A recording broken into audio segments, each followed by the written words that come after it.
Hello everyone, simply living চ্যানেলে আরেকবার তোমাদের সকলকে স্বাগত। আমি প্রিয়া এবং আমার সাথে চলো তোমরা ঘুরে আসবে আজকে কলকাতার একটা বেশ বড়লোকি রেস্টুরেন্টে। না, বড়লোকি রেস্টুরেন্ট বলতে আমি বলছি না যে দামগুলো খুব বেশি, অতিরিক্ত বেশি সেটা বলবো না, মোটামুটি ঠিক আছে, অ্যাফোর্ড করা যাবে, কিন্তু খাবার দাবার বা প্রেজেন্টেশন এগুলো ভীষণ বড়লোকি। তো আমরা হঠাৎ করে 14ই ফেব্রুয়ারি মানে ভ্যালেন্টাইন্স ডের দিন গিয়ে পৌঁছেছিলাম চ্যাপ্টার 2 নামে একটা রেস্টুরেন্টে, যেটা আছে সাউদার্ন এভিনিউতে। এবং আমরা নতুন কিছু এক্সপ্লোর করব বলেই গিয়েছিলাম। নর্মালি আমাদের চেনা পরিচিত রেস্টুরেন্টে তো আমরা বহুবারই খাই, তাই ভাবলাম নতুন কিছু ট্রাই করি। রেস্টুরেন্টটা কন্টিনেন্টাল রেস্টুরেন্ট, কন্টিনেন্টাল ফুড এর আগেও আমরা খেয়েছি, খুব যে খারাপ লাগে সেটা বলবো না।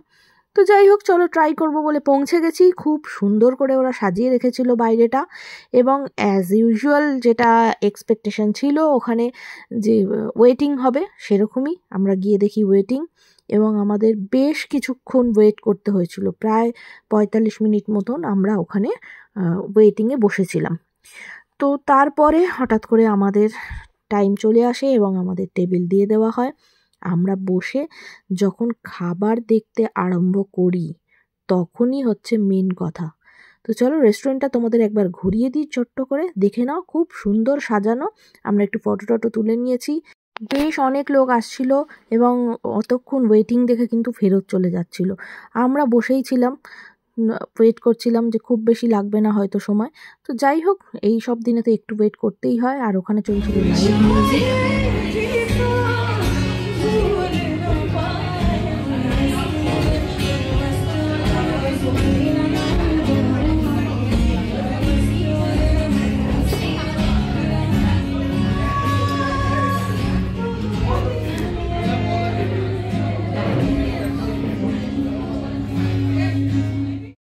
আসল ডিজাস্টার তো ঘটলো মেনু কার্ড হাতে পেয়ে।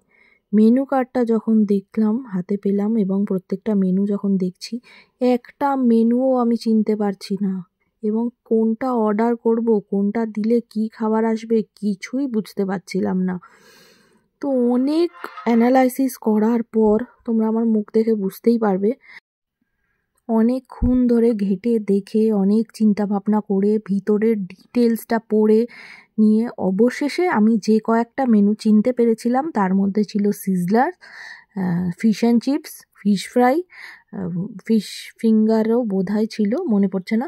তো এই দু একটা আইটেমই আমি চিনতে পেরেছিলাম, বাকি কোনোটাই আমি চিনতে পারিনি। কোনটা যে মেন কোর্সে খাওয়া উচিত, কোনটার কেমন কোয়ান্টিটি, বা কোনটা নিলে তার মধ্যে রাইস কন্টেন্ট থাকবে কিছুই বুঝতে পারছিলাম না। তো সিজলার আমরা এর আগেও খেয়েছি, তো ভাবলাম সিজলারই ট্রাই করি। তো সিজলারই অর্ডার করা হয়েছিল।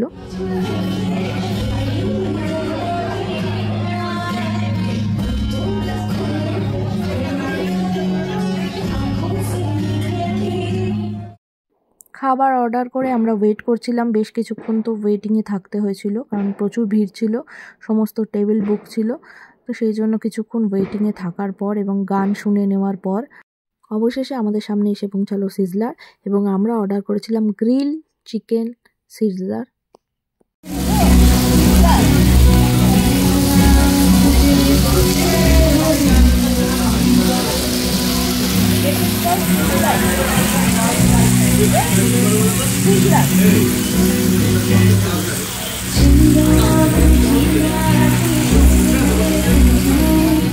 এবারে আসি ফুড রিভিউতে। খেতে যে খুব একটা বাজে ছিল সেটা নয়, মোটামুটি ছিল। তবে আমরা তো আসলে একটু বিরিয়ানি খাওয়া, চিকেন ফ্রাইড রাইস খাওয়া পাবলিক, তাই আমাদের কাছে এটা খুব একটা ভালো তো লাগেইনি। প্লাস এর আগে যতবার আমি সিজলার খেয়েছি সেখানে কিছুটা হলেও রাইস থাকতো, কিন্তু এইবারে গিয়ে দেখি এদের একটুও রাইস নেই, শুধুমাত্র চিকেন সসেস, কিছুটা চিকেন, কিছুটা বয়েলড ভেজিটেবলস, আর তার সাথে একটু এগ। তো সেটাই কোনো রকমে খেয়ে আমাদের পেট তো ভালো করে ভরলই না। অবশেষে আমরা রেস্টুরেন্ট থেকে বেরিয়ে এলাম। তো এই ছিল আমাদের 14ই ফেব্রুয়ারির কন্টেন্ট, এবং ওভারঅল ঘোরাটা বা খাওয়াটা ছিল এই রকমই। আমরা খাওয়ার আগে একটা সিনেমাও দেখেছিলাম যেটা ছাবা, এবং যে সিনেমাটাও খুব একটা ভালো হয়নি। তো চলো, আজকে ছিল একটা ফ্লপ ডে। টাটা, দেখা হচ্ছে পরবর্তী ভিডিওতে।